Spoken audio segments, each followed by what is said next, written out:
Hello, I'm back with another video, and I wanted to uh, amend and also make an appendage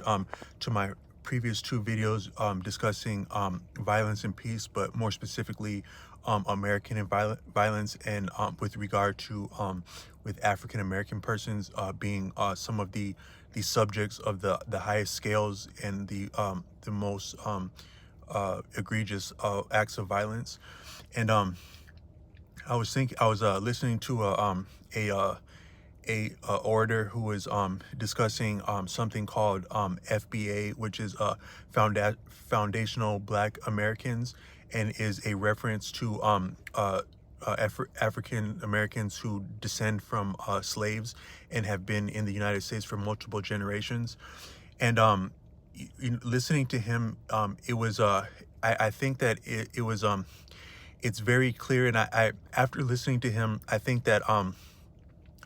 viewing African Americans as a political group is really I think kind of disingenuous. And a better way would be to look at African Americans as a tribe of people who are indigenous to the United States, whether they've been here for 300 years or 3,000 years. I think that when a person has been born on a particular soil, when they've fought on that soil, when they've loved on that soil, when they've lost on that soil, when they've built on that soil, they are in fact a part and connected with that soil. So I think I was dead wrong to in another video to speak in such a way as though us as African American people are out of place or orphans within the United States. But I think that some of the attitudes of the dominant society that proliferate and affect us as people bearing an African American appearance or heritage or lifestyle, I think that we can be marginalized and limited in such a way as though we were treated as though we can be marginal. Like, for example, if a person goes, whether however naive or young, if a person goes afoul of the criminal justice system, um, the employment system too, and even the medical system to different degree, a person can be stigmatized, marginalized, and denied many opportunities that are not equitable with whatever mistake or oversight they made due to their naivety or just a simple mistake, as we all make mistakes as humans. But the society is so punitive and efficient in marginalizing people that that's some of where I was coming from in saying that we are dealt with as though we do not as we're not part of the society. But I still think that there's that was probably not a prudent statement, and it's better to frame African Americans to FB Foundational Black Americans as a tribe of people that is robust, dynamic, brilliant, and inspirational, affecting culture and economics all around the world, both the United States and abroad, as some of the real salt of the earth and the special ones who bear a lot of the rigors, but also the bounties of life for human beings. And I think that people of many different walks of life, different parts of the earth, have benefited from the contributions and the brilliance of African American people. But back to the violence, and also with the land is I think, when you when and another aspect of what I think is some of the violence that we see in the United States is that if you imagine like being somewhere like a lake, um, when you when a boat goes across the lake, or when you swim in a lake, very sophisticated, reciprocal and profound reverberations of whatever motion you make in that water proliferate into the water in sophisticated ways, and are in essence absorbed back into the water. But something about that motion, it never really stops, because I think that anything that we enact into, that we manifest into reality, reverberates into almost into infinity, as there's no creation or destruction of energy. So what we invoke, it really has significant, it amounts to cycles that go far beyond us. And so what I meant to say is that in terms of, that's with the water, but I think in terms of land, like the fixed land, like whether that be a desert or a forest or any land mass, I think that the the the land that we see is, it's more crude, dense, and fixed, but it's still energy, just like the water is. For example, ice is very firm and hard, like the earth, or like rock, but it is in fact still water, and still has in essence the same essence and the same properties as water does in an ultimate sense. And so I would say that the land in general, the trees, the rocks, the plant, it still has some of the same properties that water does in absorbing the energies that transpire in very sophisticated and subtle ways that I probably can't articulate and fully understand. But I just said as much to say that I think that whatever land we are on, it is absorbing. It is both absorbing and reflecting whatever actions, whether verbal, physical, emotional, spiritual, psychological, that we are conveying on it in very, very profound ways. I think some of the Native American tribes can articulate that better than I am. But what I meant to say is that if you've ever had like me, I've had a lot of different experiences in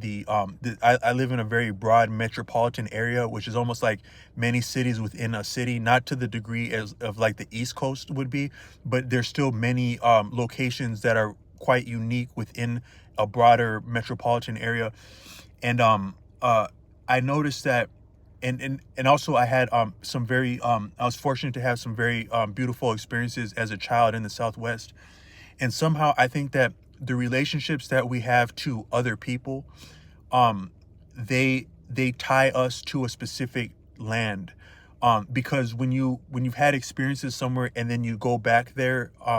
you can feel those relationships and experiences that you've had with people there come to mind. And there's a saying somewhere that says that if you know the streets know you, which kind of means like if you've been conducting yourself and showing your face in the streets in general, the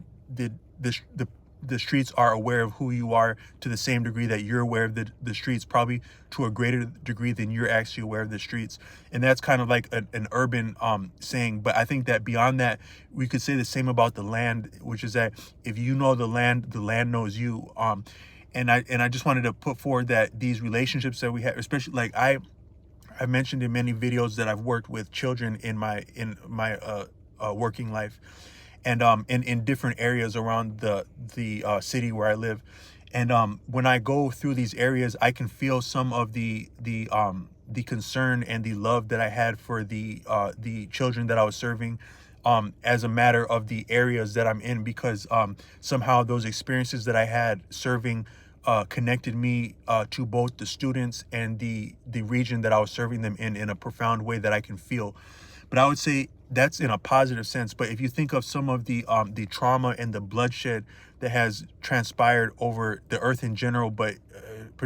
not particularly, but just I'm referencing the United States,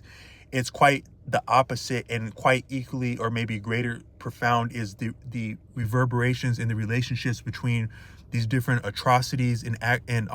actions that we've taken against one another upon the land. So I want to suggest that perhaps the land can experience trauma to a significant, maybe even greater degree than we do as human beings. I've heard different native, back during the Standing Rock protests in North Dakota, I think it was like around the year 2016. There were many Native American tribes that congregated from around the country and collaborated to protest I think it was like a oil development pipeline that compromised a significant water source for a tribe in the North Dakota area, and was understood to be egregious. And because it was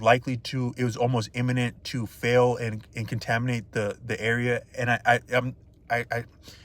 I cannot speak specifically, but I think that may have actually happened shortly after it was put through, despite the protests. but there were some Native American elders that were congregating and making certain videos and speaking that were available on YouTube that were a little bit a closer insight into some of the understanding of the indigenous people than I think is generally available. I think that many of the indigenous groups, they guard some of their understandings just because of the way that they have been approached falsely and taken advantage of both economically and culturally, as the African American people also have as another indigenous group. But I said as much to say that when I was watching some of those videos, I could grasp some of their appreciation and understanding of the unique connection between a human being and the earth that supports a human being, as not being distinct from one another, but as actually a human being being an actual part of the land. It may be the land being a greater life that the human being is a part of. And in such a relationship, if we can really drive through somewhere that we've lived and feel an emotional, visceral connection to that land, then I think that it's not unreasonable to think that that land could feel such a thing for us. So what I meant to say is that the one more component to the violence in the United States would be the trauma that has been suffered by the land itself, and then also some of these cycles of trauma. I would go so far as to say that maybe just as trauma can create problematic cycles within human psychology and human social structures, it could maybe create trauma and reverberations within the land itself, and maybe even foster future violence based on the residual impressions that are felt by the land and emanate back to people in very sophisticated ways that I cannot obviously prove scientifically or elaborate in a very articulate way. But these are just certain things that I can grasp and feel, and I offer as a person from native to the United States, and having witnessed and learned of many of the atrocities that take place here. These are some of my takes and some of the things that I think play into the violence that we suffer and seek to overcome. But I hope this can be inspirational and informative some way. And I offer respect to all groups of people with this video. And I only put forward these comments to inspire inspiration and reflection upon some of these issues, as I think awareness is one of the greatest and primary steps in moving past problematic